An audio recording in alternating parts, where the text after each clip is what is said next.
Bugungi kunda Made in Uzbekistan belgisi ostida ishlab chiqarilayotgan mahsulotlar xorijiy brendlar bilan bemalol raqobatlashmoqda. Ana shunday korxonalardan biri Orient Keramik.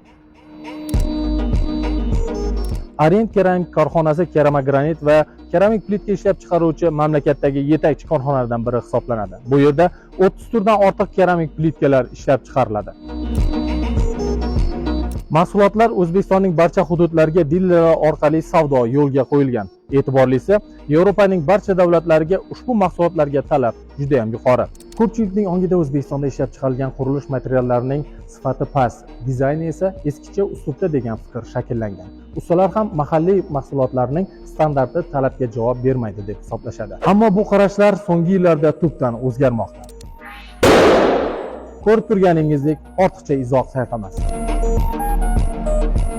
O'rinli savol: nima uchun aynan Orient Keramik? Zamonaviy dizayn, sifat va standart, qulay narxlar, eksport salohiyati.